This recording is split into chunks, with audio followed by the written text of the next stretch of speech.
जय जिनेन्द्र। नमस्कार। 2026 का नया वर्ष प्रारंभ हो चुका है। मेरी ओर से आप सभी को इस नव वर्ष की बहुत बहुत शुभकामनाएं। गत 2025 का अगर विचार हम करें तो 2025 ये बहुत से लोगों को अच्छा गया होगा, बहुत से लोगों को मिडल गया होगा, बहुत से लोगों को बुरा भी गया होगा, कोई दुखद रहा होगा। ये सभी निरंतर घटनाएं हमारे लाइफ में होती रहती है। कुछ चीज़ें अच्छी होती है, कुछ चीज़ें बुरी होती है, कुछ चीज़ें दुखद होती है, ऊंच नीच होते रहता है। यही जीवन है।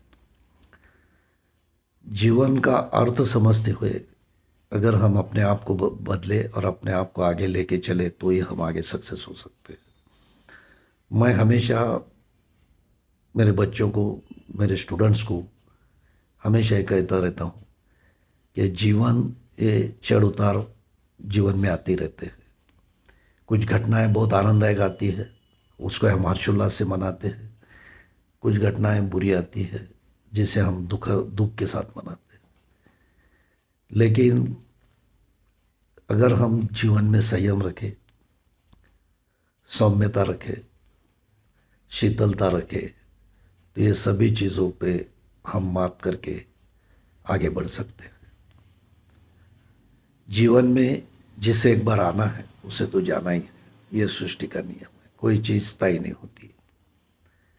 लेकिन इस बीच के जो पीरियड है, जन्म और मृत्यु के बीच का, उसे हम जीवन कहते हैं।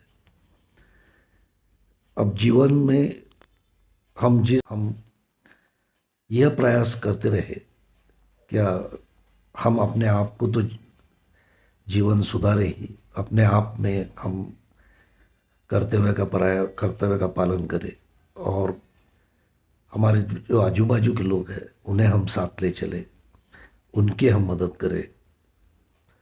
घर में के जो माँ बाप हैं उनको साथ लेकर चले। बच्चे, अपने औरत, बाल बच्चे, बीवी, इनको हम साथ ले चले, उनके साथ अच्छा व्यवहार करें। ये सबसे पहला जीवन का मूल मंत्र है। दूसरा मंत्र है जो हमारे आजू बाजू के लोग हैं, पड़ोसी है, दोस्त है, हमारे रिश्तेदार है, उनके साथ हम मदद करें, उन्हें साथ लेने के चलने का प्रयत्न करें। मैं हमेशा कहता हूँ इवन अपने घर में जो काम करने वाले लोग हैं, वो तुम्हारे घर के नौकरानी है, वो तुम्हारे घर की बर्तन पोछे करने वाली होगी, वो तुम्हारे गाड़ी साफ करने वाला होगा, ड्राइवर होगा, इलेक्ट्रिशियन होगा, प्लम्बर होगा। उनके साथ भी हम अच्छा व्यवहार करें और सौहार्दपूर्ण व्यवहार करें तो जीवन में हम खुशियाँ ला सकते हैं। उनके चेहरे पे जो खुशी देखते हम, उनसे अच्छे व्यवहार करके, उनसे अच्छी बात करके, उन्हें रिस्पेक्ट देके, उसका कोई मोल नहीं होता। मैंने सीखा है मेरे लाइफ में ये बात, और मैंने हमेशा ये प्रयत्न किया कि मैं इस तरह का आचरण कर पाऊँ। और मैं कोशिश करता हूँ, मेरे बच्चों को भी मैंने वही सीखा है। आदमी है, आदमी गलतियाँ करते रहता है। गलती करना ही आदमी का स्वाभाविक गुण है। लेकिन जो आदमी गलतियों से सीखता है वही आगे बढ़ता है, ऐसा मेरा मानना है। गलतियाँ नहीं करे ऐसा तो हो नहीं सकता। बहुत बार जीवन है, हम जब पथ पे चलते हैं तो हमारी सोच नीच होती है।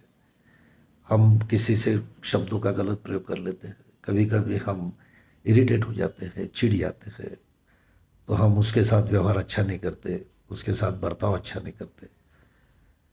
वो बाद में हमको समझ में आता है। लेकिन जब भी समझ में आता है तो मेरा मानना है कि आप उसे क्षमा मांग लें, क्षमा भाव से पेश आए, क्षमा माचे। और ये तो जैन धर्म का, मैं जिस धर्म में पैदा हुआ हूँ उसका मूल मंत्र है कि क्षमा याचना करें।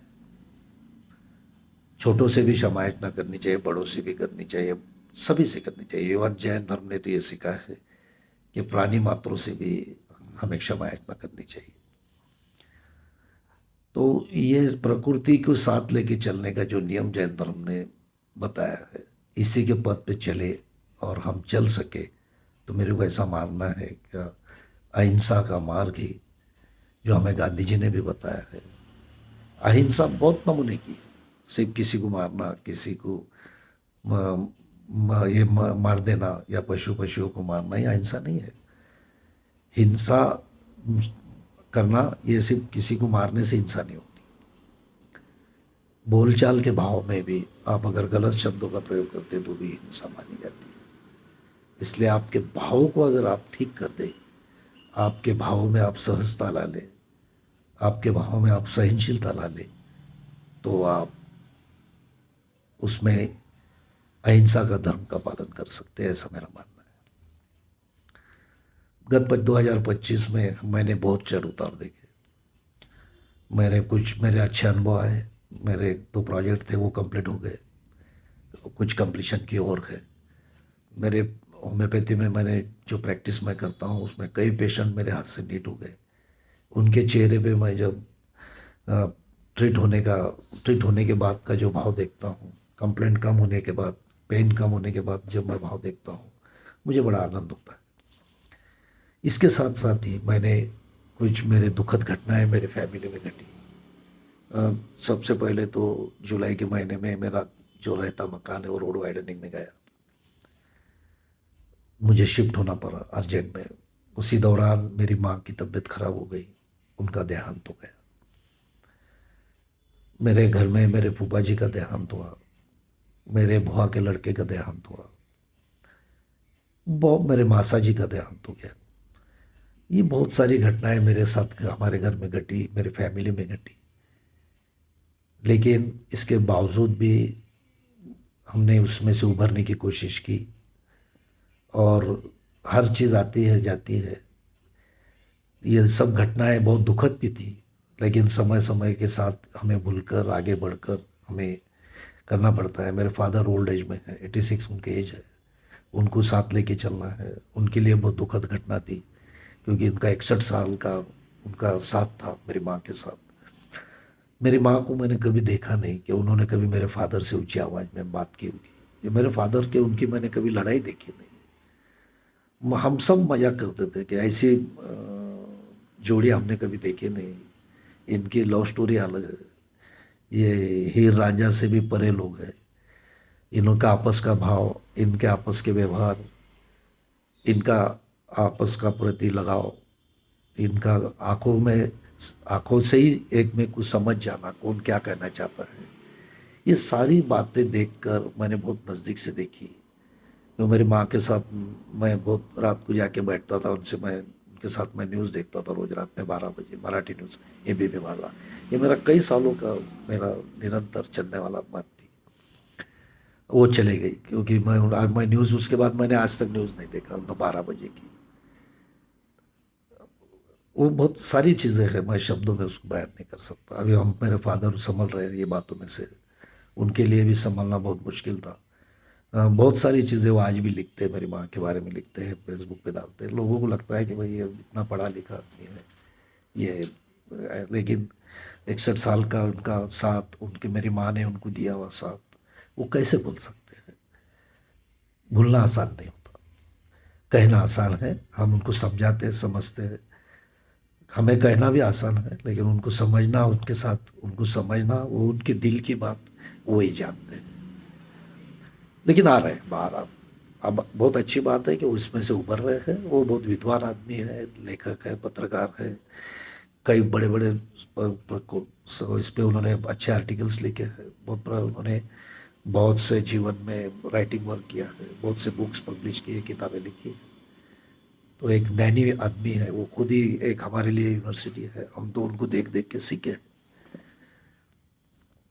ऐसे व्यक्ति को उभरने को भी टाइम नहीं लगता, वो उभरेंगे, उभर जा रहे हैं। हम कोशिश कर रहे हैं उनको निकालने की, उसमें से सब बातें हैं। ये सब चीज़ों को देखते हुए मैंने यही सीखा है कि ये सब बातें बहुत जीवन में आती रहती जाती रहती है। हम अपने मानसिक संतुलन, मेंटल स्टेबिलिटी कैसे हम संभालते हैं इस दौरान। अ, कुछ फाइनेंशियल प्रॉब्लम्स भी आते हैं, कुछ जाते हैं, उस दरम्यान भी हम कैसी तरह से उसमें से उभरते हैं। बहुत से लोगों को हमने देखा है, बहुत बड़े बड़े लोगों को हमने देखा है, बड़े बड़े इंडस्ट्रियलिस्ट को हम देखते हैं, वो उसमें से भी उभर जाते हैं। तो सारी चीज़ों में से उभरना, स्टेबिलिटी रखना, स्थैर्य जीवन में रखना, लोगों को सब मदद करना, लोगों को साथ लेके चलना, यही जीवन है। और मेरा ऐसा मानना है कि हम सब ये सब बातों से सीख कर आगे बढ़ेंगे। 2026 भारतवर्ष के लिए अच्छा जाएगा, आप सभी के लिए अच्छा जाएगा। ऐसी मैं शुभकामनाओं के साथ मेरे 2 शब्द खत्म करता हूँ। जय जिनेंद्र, जय हिंद, जय भारत।